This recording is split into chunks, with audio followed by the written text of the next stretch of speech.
It was the 90s. Love you so much. It's the Call Kevin podcast. It's the podcast of your dreams. It's the Call Kevin podcast. Calling asking things. Podcast Kevin with Call Kevin. Yes, here we are once again, another episode of Call Kevin. It's a weekly call-in show where you go to my website, kevinjamesthornton.com, leave a message, a question, a story, a dark secret, whatever you want to say, and I listen and respond right here every week on Call Kevin. I'm ready for the show. I've got two beverages. I'm surrounded by beverages. On my left is an icy glass of Pellegrino water with a metal reusable straw and a silicone tip. At my right hand is the Son of God, as well as a mint tea. I actually made myself a latte. I have a really nice espresso machine, and I was looking online at milk frothers, and I found a highly rated one. It does a great job. It makes frothy milk. Like you got it from the store, like the frothy milk store. And I had it all ready. I was about to come upstairs to do the show, and then I dropped this. There's like this little plastic clampy piece that goes with the tripod that I used to film the show for YouTube. And somehow the plastic piece slid out of my hand, went completely submerged into my latte, and I had to like fish it out with my fingers. And then I was like, can I still drink this latte? And then I was like, no, it's that piece of plastic is in my book bag all day at the bottom. Who knows what's down there? Who knows where my fingers have been? Not me. So, oh no, not coughing. Not coughing at the beginning of the show. So anyway, I chucked the latte and made myself a hot tea. I've had too many lattes today anyway. How many caffeine-filled hot milk beverages does one need? And with that said, let's dive into our first message. Hey, Kevin, it's Adam. Loving the show. It's fantastic. Love hearing all the stories. Calling in today just to think, is everyone else like recognize that they were like a huge a-hole in high school? Just me? I'd always strive for kindness these days, but yeah, back in the day, back in the 90s, yeah, total and complete a-hole. Not a bully per se, but just, yeah, it wasn't great. I always wish these days that I was kinder to people, but yeah, anyways, appreciate the podcast and yeah, have a great one. You know, not to get too completely big and philosophical on the first message, but when I think of my school experience, it's mean. And maybe this is just an American thing. Maybe it's a small town in the 90s American thing. It was the 90s. But, you know, when I think of like the early 80s, mid 80s, elementary school, Indiana, it was like the kids were mean, the teachers were mean. It's just like a mean atmosphere. At least that's how my memories are interpreting it. But just the wild stuff people's kids come in and say to each other, and I don't know. It's just maybe it's the American public school system. What do you guys think? What was your experience in school? Was it mean? What would it be like if our school system was like soft and easy and taught kids empathy and kindness? And that's not what my memory is, though. My memory is of like torturous gym class and some mean ass kids. So I guess if you're this person is saying, were you an a-hole in high school? I think I don't know. What was your experience if you're not in America? What was your school experience like? Was everyone mean? I don't know. You are listening to the Call Kevin podcast. Hi, Kevin. I have Tourette's. Fuck me, I'm alright. It's hard for me to talk. I've tried multiple times to record this. I'm alright. Shut up, Cartman. You're a bitch. Good for you. I want to say thanks for your sharing your faith transition journey out of Christianity and stuff. It's helped me on my journey out of Mormonism. Fuck them. It's the Mormons. Mormons. Mormons. Right? Shut up, Cartman. It's difficult for me to talk with Tourette's. Anyway, crazy thing happened to me. I got kicked out of the Mormon church because of my Tourette's, because it causes me to swear. Fuck them. Alright? Okay.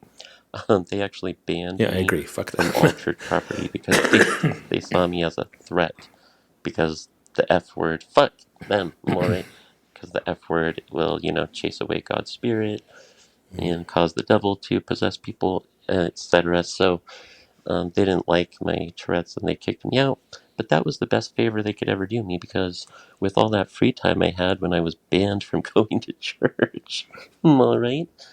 You're a bitch. Good for you. Okay. It allowed me to deep dive into researching Mormon church history, discovering all the horrible, racist, awful things about it, and ended up losing all my faith in God and leaving. Now I'm an atheist and happier than ever. Alright? I love not fearing the afterlife. It helps me appreciate every single fucking moment of this life right now. And people like you have helped me on this journey of coming to peace with my new belief system. Thank you. Fuck you. Alright. Just wanted to say thanks. Have a good night. Bye. Fuck off. Okay. Blessings in disguise.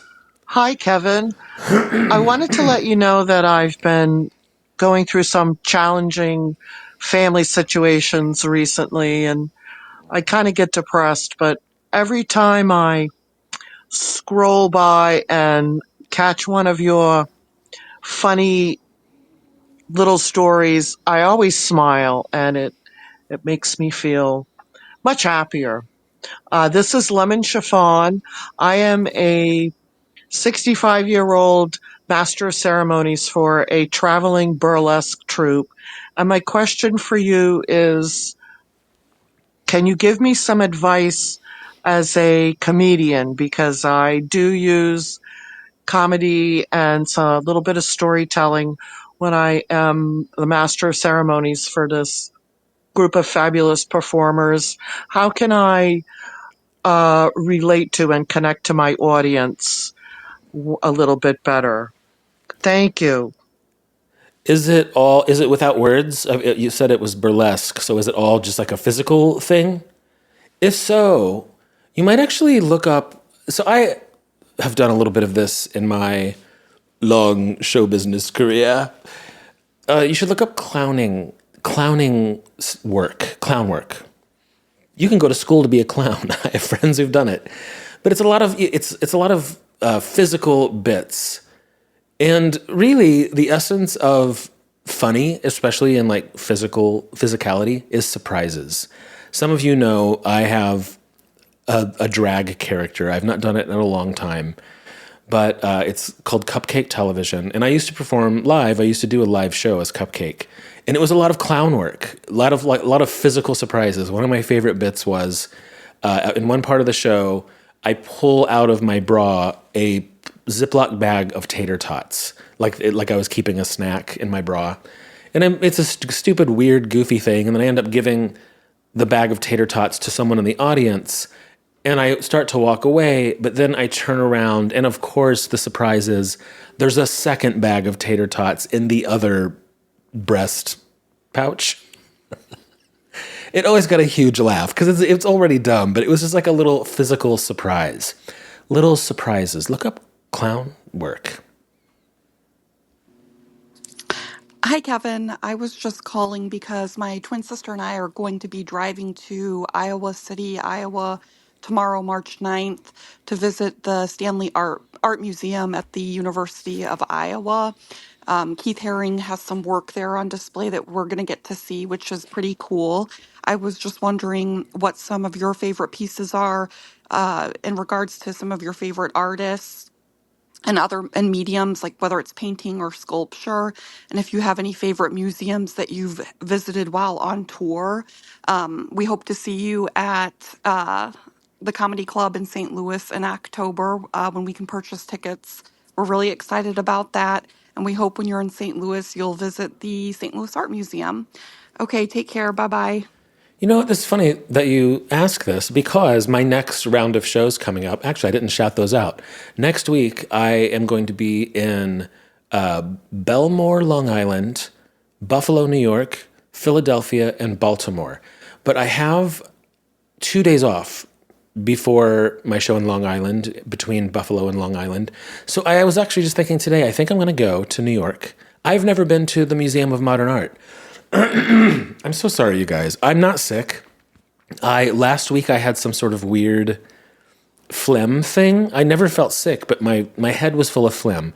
And apparently I thought I was fine, but my sinuses have decided to empty themselves as I'm recording today. So it's disgusting. I'm sorry. Let me take a sip of this not latte, this hot tea. No latte anymore. I dropped a piece of plastic in it. Okay.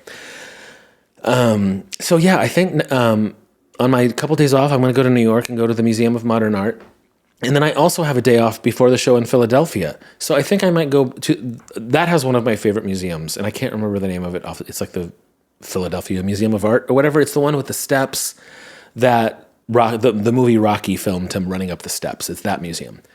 I have a memory a couple years ago on tour. I had a day off and I went to that museum and I turned around the corner and it had one of my favorite paintings. One of my favorite paintings is Male and Female by Jackson Pollock. I didn't know it was in this museum, and I turned the corner, and there it was, and I just sat on the bench in front of it and looked at it for like an hour. It was super cool. And my other favorite museum memory was last year. I had some shows in Europe. I had a day off in Amsterdam, and I was going to go to the Van Gogh Museum. I don't know why I wasn't thinking, but it was totally sold out for the day, so I couldn't get in. But across the street, there was this sign that was like Museum of Pop Art or Pop Art Museum or something. So I walked across the street and bought a ticket and went in, and they had a Basquiat / Warhol exhibit.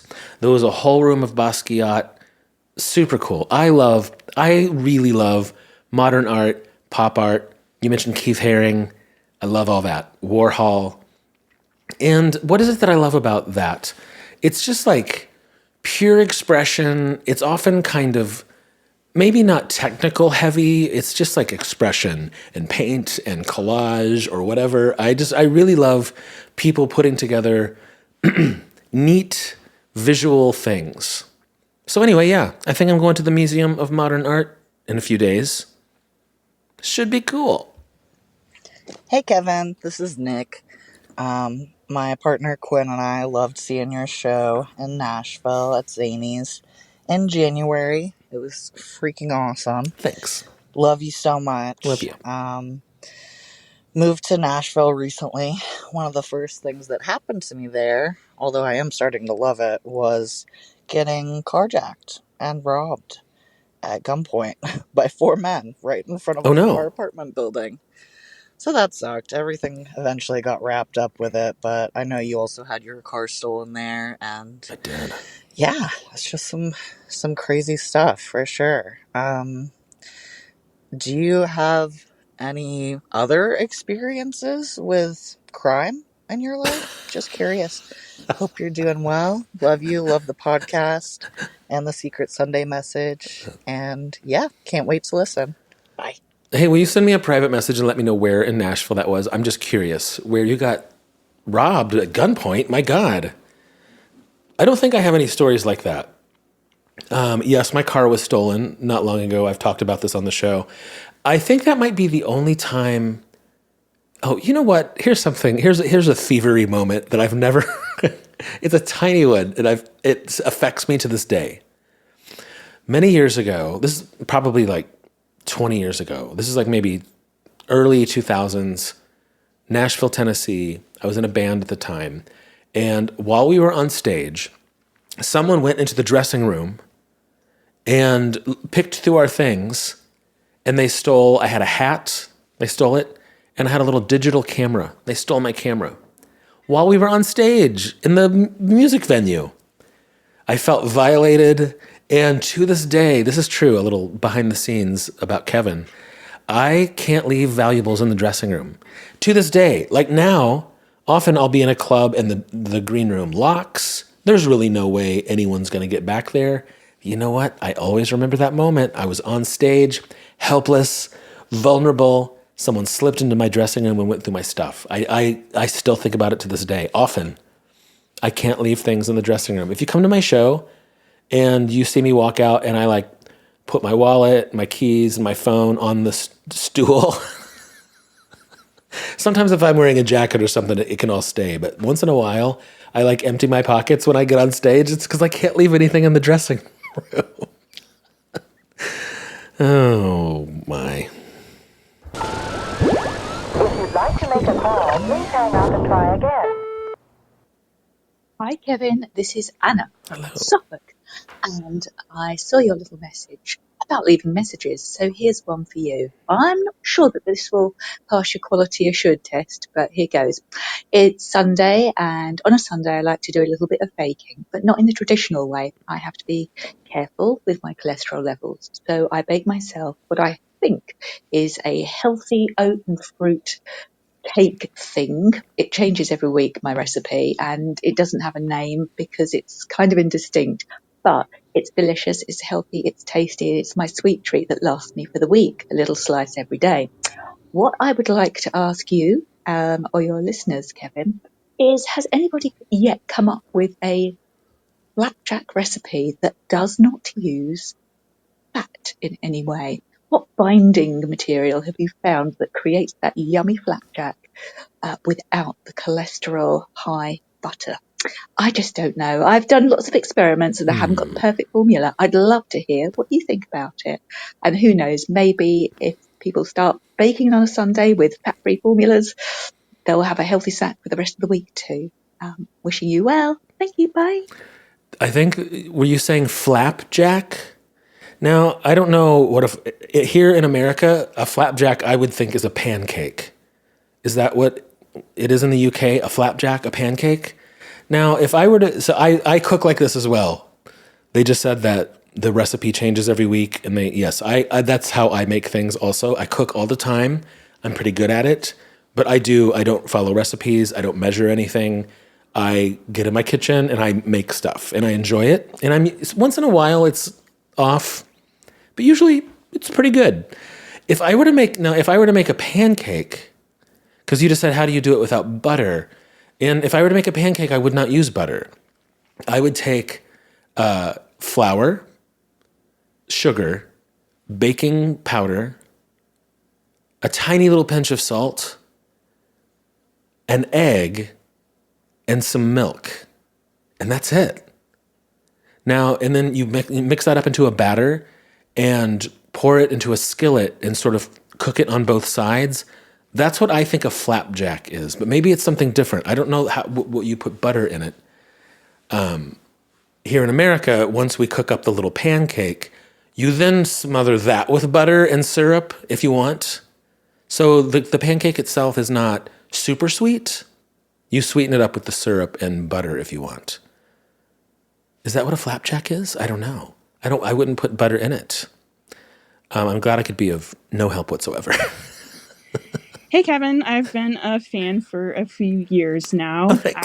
I, too, was a church kid who I grew up in a bit more of a radical traditionalist Catholic church when it was the late 2000s. So I can relate to a lot of what you talk about on your TikTok. However, I do have a question that is non-TikTok related, but I think is related to you as a person. So I used to work in like local public radio. So not like national NPR, but like a local public radio station that would talk about like local news. And there was a tight network of these people who worked at local public radio stations on social media.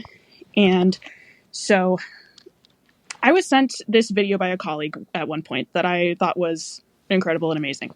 It was of a drag queen named Cupcake singing a song called I Am Lakshmi Singh. So if you're not familiar with Lakshmi Singh, she is one of the national newscasters for NPR. I believe she still is, but at the time she was. And she was singing a song that went like, I'm Lakshmi Singh, you're Lakshmi Singh, everyone on the radio is named Lakshmi Singh. And so I love that video, and it brought me a lot of great joy and kind of a tough time in my life at that time.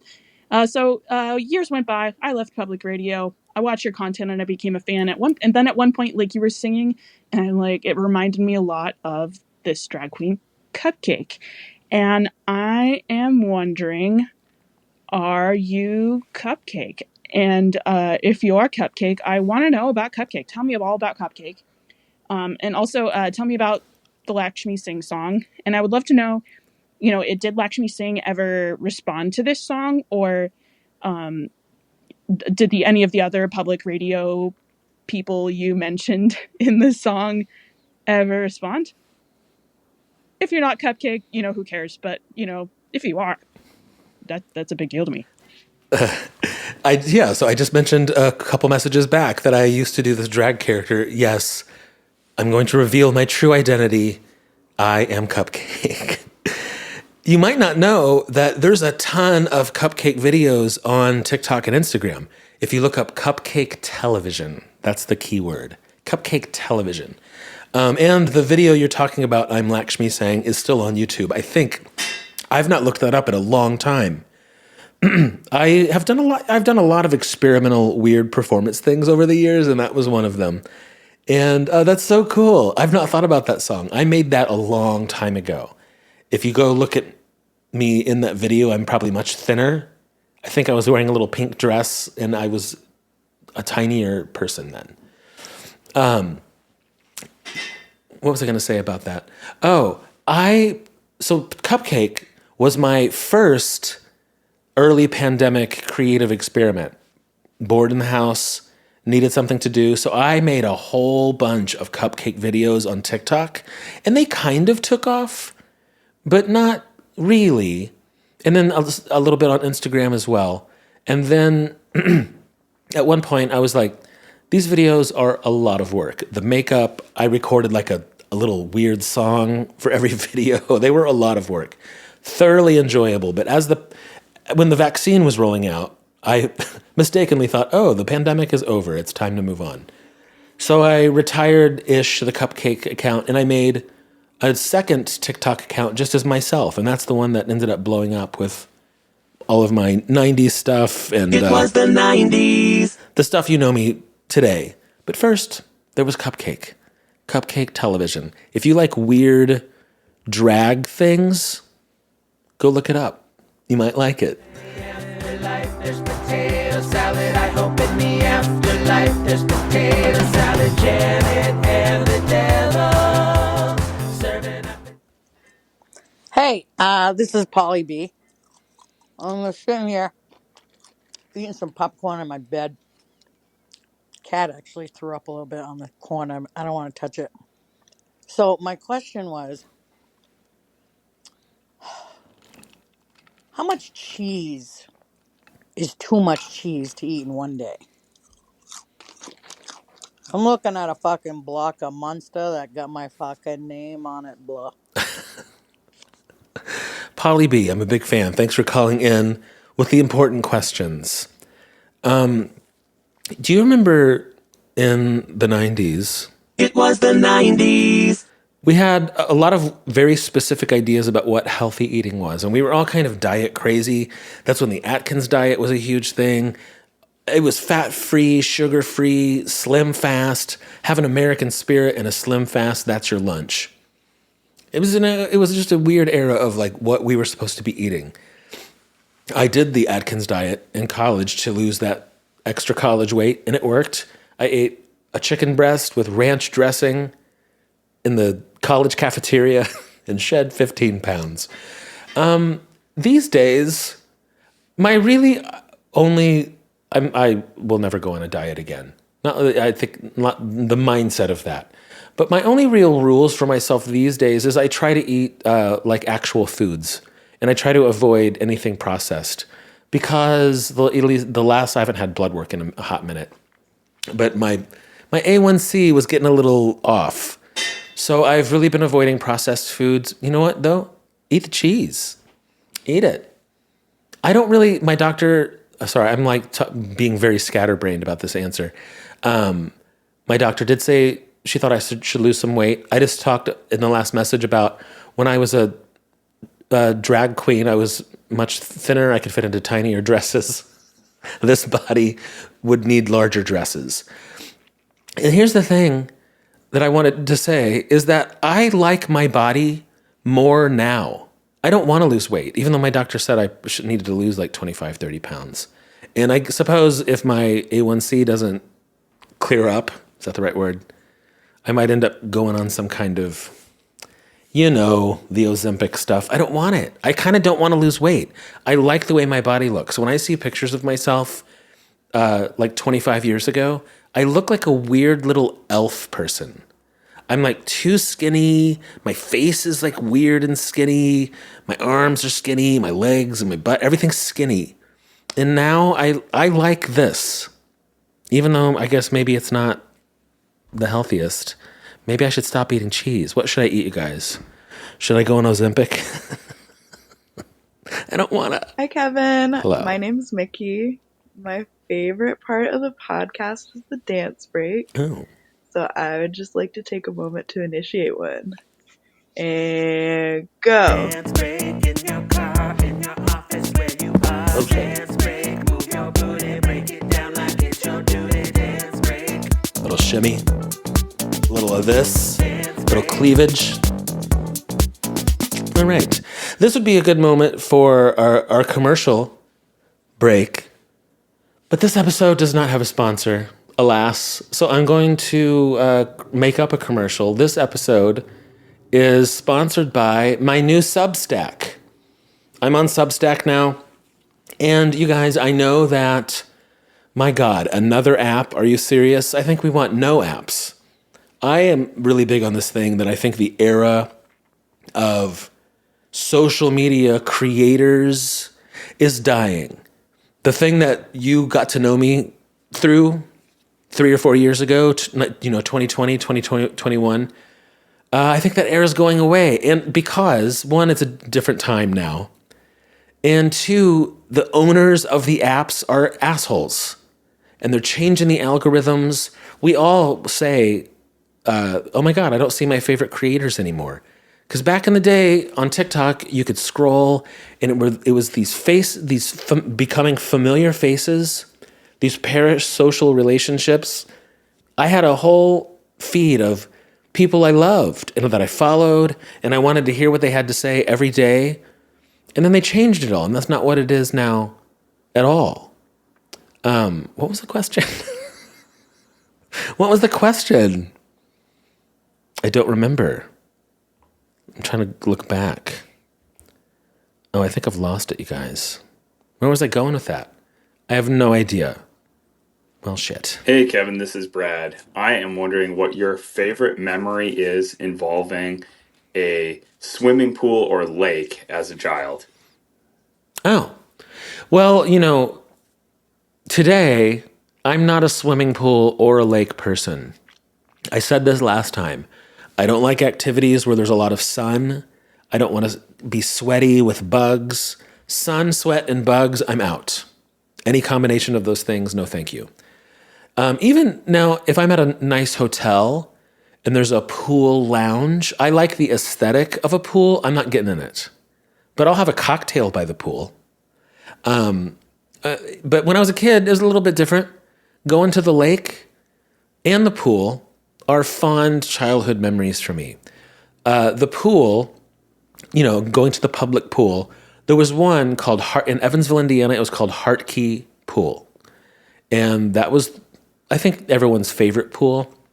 But I have memories of going to Heart Key Pool in the summer, and there was this sound system that would play the top 40 radio station, which in Evansville at the time was 96 WSTO. I don't know if it still is, but that's what it was back then. And they play the top 40 hits at the pool, like Bananarama. I'm your Venus, I'm your fire, right desire, whatever the words are. That makes me think of Heart Key Pool. And they had a little concession stand that sold crinkle cut French fries. So you get a little paper carton of crinkle cut French fries with ketchup. So the smell of grease and ketchup and chlorine with that Bananarama song I'm your Venus, I'm your fire, your desire. Bum, bum, ba-da-bum, bum, ba-da-bum, bum. Yes, that makes me think of Heart Key Pool, and that's a fond childhood memory. The lake we had was called Kramer's Lake in Evansville, Indiana. And it was a big old lake, and they had trapeze and like a terrifying diving board. It probably was not safe at all. It was this like ladder that you climbed really, really high. There was a cage around the ladder, and you'd climb way to the top of this thing, and you could jump off. I'm sure it was. This would not work today at all. There's no parent alive that would look at their 10-year-old on a diving board that's like 75 feet in the air or something. Anyway, I did it a couple times. It was scary. Would I do it today? No. I've grown. I've changed. I'm not that person anymore. Hi, Kevin. My name is Rita. I'm from Canada. I'm a huge fan of yours. Found you through Instagram, and I love your story times about your life growing up in the 90s. But I was wondering how you eventually left the fundamentalist church that you were in. Correct me if I'm wrong. I don't know if you talked about that in a story time yet. Well, it's not a real clear story. There's not even really a snappy story at all. It was a really slow evolution for me. That mainly took place in my college years. And actually, if you really want to sit down with it, I tell this story in a long form format. It's a podcast that's come up a couple times here. It's called American Queer. It's a podcast I made several years ago, pre-pandemic, before anyone knew me. But I put a lot of work into it. I really put my heart into it. And it's not a funny podcast. It's a very sort of This American Life kind of style storytelling, 12 episodes. And the whole thing is about me leaving my faith and my church and coming to terms with my sexuality and all that stuff. But the quick Cliff Notes version is I slowly evolved away from it. I remember I didn't want to go to college, but I had sort of a connection at Ball State University. I had a couple friends that went there. I went and visited a couple times and talked to people about maybe coming to college. I didn't want to go to college. I went back home to Evansville and I was working on different things with my church, and I was just becoming miserable. I was like maybe 20, 21 years old. And, at this point, I'm like, I'm gay and I can't be. I'm a fundamentalist evangelical Christian. No one in this world will ever accept me. I don't accept it. I was just confused and twisted in a knot. And I remember in that era, everyone in my church, all the young people were getting married, of course. And every wedding I went to was just this weird reminder that I would forever be alone in that world. And there was one wedding I went to that I had this like secret crush on the guy. Closeted gay Christian people do this all the time. Had this like sad kind of secret puppy dog love for this guy, and he got married, and I went to his wedding, and I went to the parking lot and cried. Total sad mess. And it was around then I was just like, I have to leave this place. And it was it was very instinctual. I just packed up my car and I drove up to Ball State and I enrolled in classes, and I just sort of like fled my hometown like that. And through my college years, it was little by little, letting go, meeting people who thought differently. That was a huge part of it, of going away to a place where people had different beliefs. I wasn't just totally surrounded with one very strict belief system. And just hearing how other people thought in the world, seeing gay people who were not torn up about themselves. I have this memory of in the theater department, there was a lesbian couple. And I remember, this is a nuanced thing, but I remember seeing the lesbian couple and looking at everyone's reaction to them, or their non-reaction.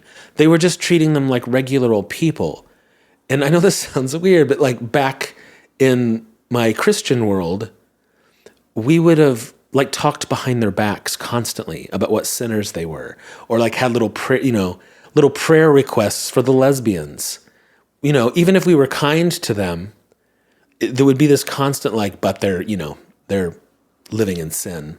There'd be this constant like judgment, and like it's our duty to kind of fix them or get them saved. And so when I remember this feeling of like being in the theater department around the lesbian couple and no one was trying to do anything, it was like, wait, what? We're just gonna let them be? And it was pure relief. I hadn't realized what a fucking drag it is to live in constant judgment and critique of other people. That's a heavy burden to carry. It sucks to like go through life like constantly with your like nosy little mittens in other people's personal lives. It was like, wait, I don't have to do that? Oh my God, this is amazing. It was a long, slow process for me. Oh, I thought that was a call. Will you ever do music again? Oh, it's just very short. Will I ever do music again? I don't know. And actually, this is going to go with what the story I was just telling about leaving the church world. Some of you might not know, because I don't talk about it all that often. It's not really a thing I do a lot of things, and I think I just have to sort of like choose what I want to put out there. I don't want to confuse people. My first younger self dream was to be a professional musician, to get a record deal. That's what, after college, I moved to Nashville to try and get a record deal, to play in a band. And I spent about a decade working on that, and I was miserable the whole time. I had this like weird, abusive relationship with the idea of a music career. I couldn't let it go, and I wasn't happy. It was a weird dynamic. Looking back now, years later, I've put together a little story about trauma that I didn't realize was happening in the moment. When I left my church world, my church was very musical. And in that era, there were so many, like, there was a Christian record store. There were these Christian record labels that were putting out heavy metal Christian bands, punk band Christian bands. In my church, I went to a giant mega church with like 3,000 people. There were like 3 or 4 little rock band ministries. And it seemed like that was almost like the highest calling to be a Christian rock band guy. And I was in that world, and that was part of my identity in that world. And so when I got into college and I was slowly leaving the faith behind, it's like being a musician was the only piece of myself that I got to keep. And that might sound strange, and I didn't quite realize it at the time. This is definitely a looking back and seeing it clearer kind of thing. The Jesus stuff was a huge part of my identity, and that was slipping away. Who was I? I was a musician. I played in bands. That's who I am. And I went on this like 10-year, even though I had left my confusion and frustrations about the Christian faith behind, I didn't realize there was this lingering thing of like, I'm going to prove myself as a musician. I'm going to go get a record deal without Jesus. And that's why I was miserable. I was like holding on to this leftover dream that was deeply rooted in my Christian world. And when I pulled it out of the Christian world, I kind of didn't know who I was or what I wanted or who I was supposed to be. Had a lot of trauma tied to it. When I finally let it go, it was when we got very close to signing a record deal, and it didn't quite work out, and it was heartbreaking. We had big band fights. It was awful. And I remember thinking, I'm done with this. I don't want to be in this anymore at all. And that's when I started writing some stories about realizing I'm gay, growing up as a Christian. And I took those stories to an open mic in Nashville, and I just read them kind of David Sedaris style. And the whole room just lit up, and they were laughing, and it was a totally different dynamic. It felt good. And that was the beginning of me starting to do stand-up. and telling my story through stand-up, and how you guys eventually know me today of telling my stories. It all started sort of in this like heartbroken place of leaving my childhood dream of being a rock star behind. Oh, life is weird.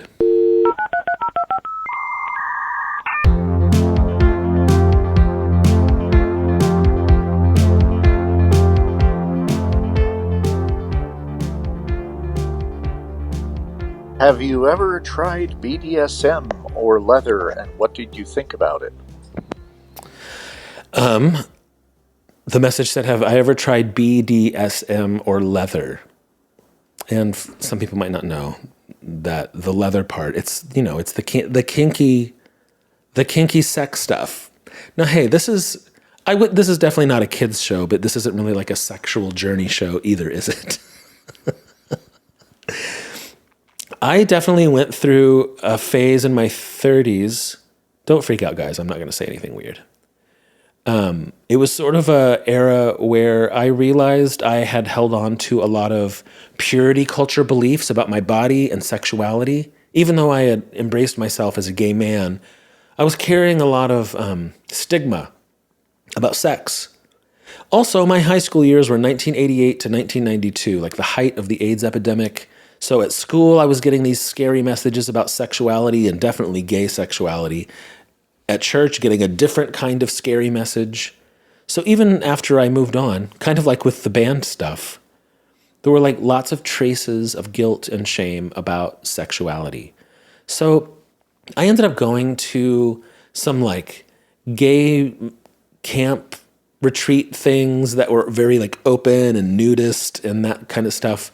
And I realized through that, and some leathery people, it was kind of an anything goes. It was with consent. It was what we might say is a sex positive atmosphere. And I know a lot of people in that world. I know a lot of people in like the sex worker world and like people who are expressing that stuff in a positive way. Through that experience and letting go of a lot of things, I would say that I am very, very vanilla. I don't have any kinks, but I understand that some people do. And if I am with someone who does have kinks or wants to explore things, I'm open and I can play along, but I am super, super duper vanilla. I just like regular old sex. And now that I'm getting older, it just like once in a while, regular old sex. I'm busy. I have stuff to do. Hey, Kevin, it's Aaliyah from Winnipeg, Manitoba, Canada. It might be a really random question, but I would really love to know what your favorite kind of soup is. Is it a homemade soup? Is it a soup that you get down the street? Is it something that your mom made? Just let me know your favorite soup. I have never really been a super soupy guy until sort of recently. Being on the road so much in the last 4 years, you find your habits out there on the road. And one habit I do have, and maybe you are going to have, don't judge me, I guess maybe it's problematic, but I like to go to Whole Foods. I'm sorry. Because, if you're traveling, it's actually super hard to get healthy food, because McDonald's is in abundance, but you're on the go, you're trying to get to the show, you got to get to your hotel, you just want to eat something. So I often, when I'm booking my hotel rooms, on the map, I will see in what proximity am I to a Trader Joe's or a Whole Foods or something like that. Because I know there's some kind of fresh food that I can grab for lunch quickly, and that's what it is.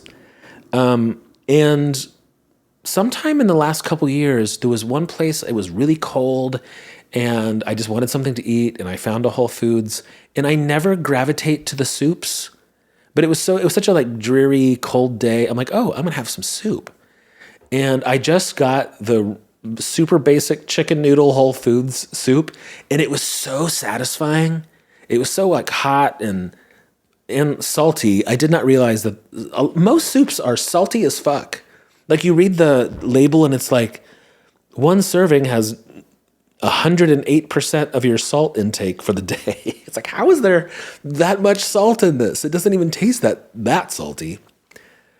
What kind of weird magic soup salt is in this? But I got hooked on the Whole Foods soups. And now it doesn't even have to be a cold day.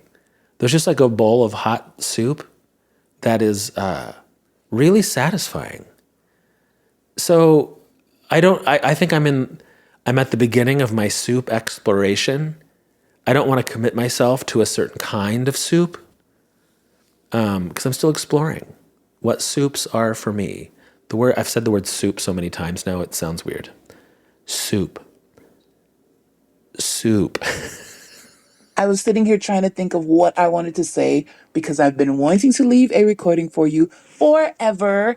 And then I see you're like, leave some messages, guys. So here I am. And I know what I'm going to tell you. The latest Java Doodles collab that you have out, where you talk about trimming your eyelashes, is so hilarious. I literally laughed out loud. You bring so much joy into the world. Never, ever, ever stop sharing the silly things that happen in your mind with us because we love them.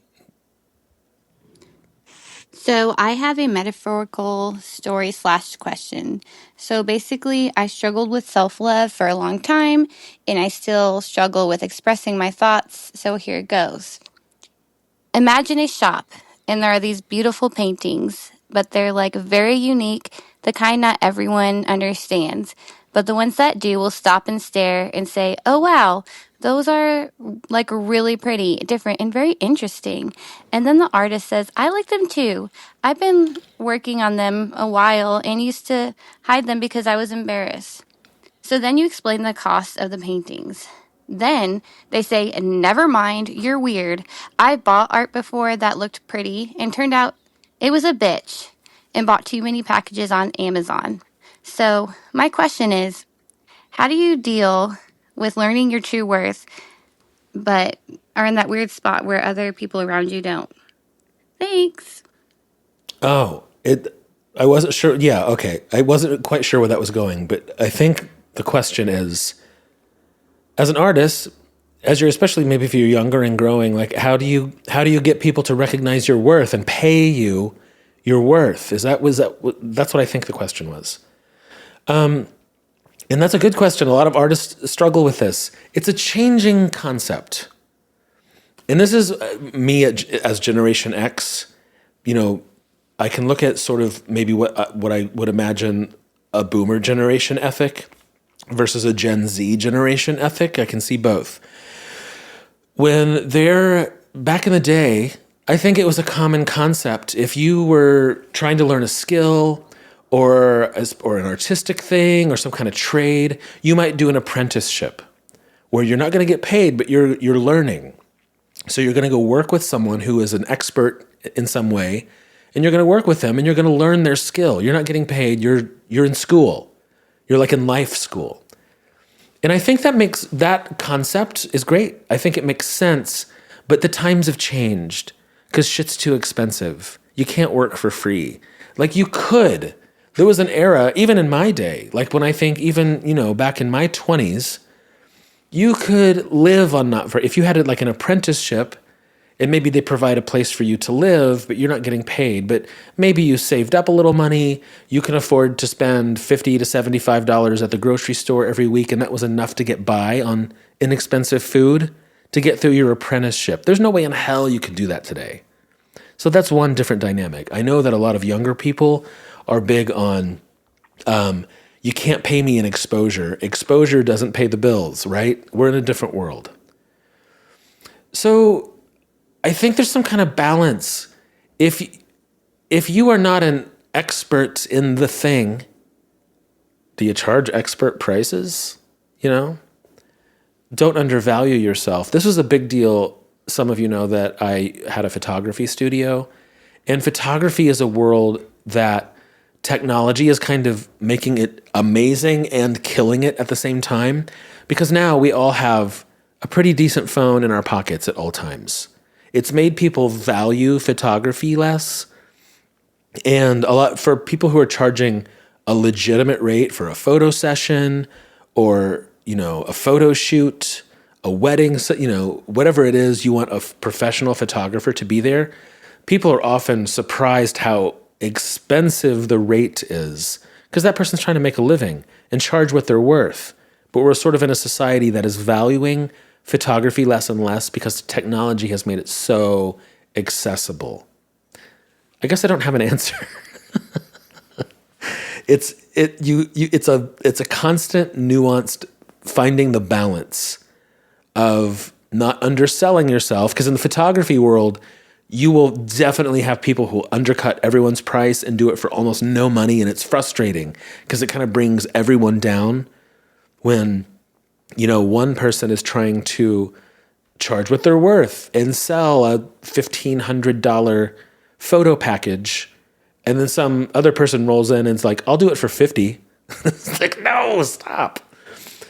Charging what you're worth it's a nuanced, balanced thing. Be honest with yourself about your skill level and your experience level. Don't do it for free. I don't know. Life is like that, isn't it? There's no real answers. What do we have left here? Let me see. Oh, I can play one of these while I search. I need to make these a little bit longer. If you need help, hang up and then dial your operator. Thank you. Hi, Kevin. Nice to meet you. My name is Mari, and I record from Italy. I've just subscribed to your channel. I discovered it yesterday, actually. Oh, wow. And I wanted to tell you that I really admire your work and love to hear about your stories. They're really funny. And my question is, I love to hear about a life that is so full of experiences and just like yours. And I wonder why it's so difficult today to have such meaningful and full life, since time seems to slip through my fingers all the time, like in the ABBA's song. And that is my question. Bye bye. Kisses from Italy. I do have a thought. I think it's two things. And this is actually I have not made the Secret Sunday message yet. That's what I'm going to write after we're done recording the show today. But I've been thinking about the effects of social media on our lives and our brains. And now, I don't want to complain about the world changing, about technology, because every generation is like, it was better back in my day. But there's something different about social media, the nonstop blast of information all the time. It's so much, it kind of desensitizes you to lovely human experiences. And something about the nature of it allows you to almost sort of just freely give up all of the deeply satisfying human experiences and just settle for the scrolling of the apps, to watch nonstop information, to see your friends update, a nonstop stream of texts from your friends. You know where your friends are at all times, you know what they're doing. Everything's instant, immediate.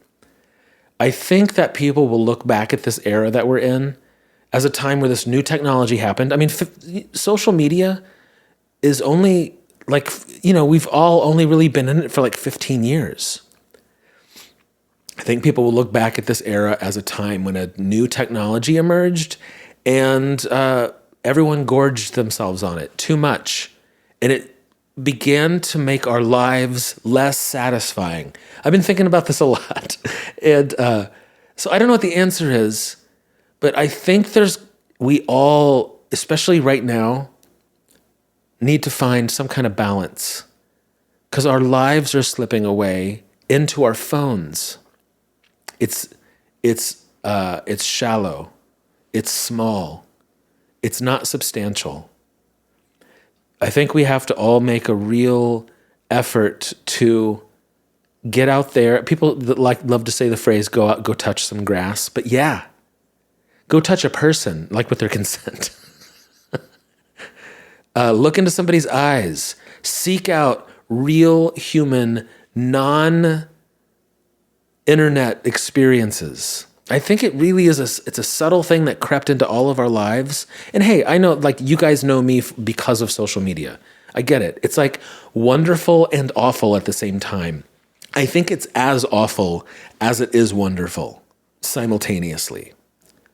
The second thing is I read this a long time ago, and I don't know if it's true, but for this show, we're going to pretend it's true. Time seems to speed up as you get older. Did I say this on the show already? I might have.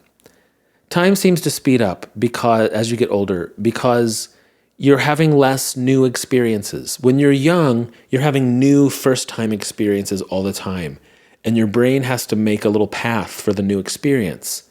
So it sort of sews together this tapestry of new things. So you have a rich memory of time. As we start to get older, we fall into patterns. We have less and less new experiences because you've been on the planet longer. You've experienced a lot. Your brain doesn't have to work very hard. Maybe today it didn't need to sew together anything new on the tapestry. So today just sort of fades into nothing. And tomorrow too, maybe. And maybe the whole week.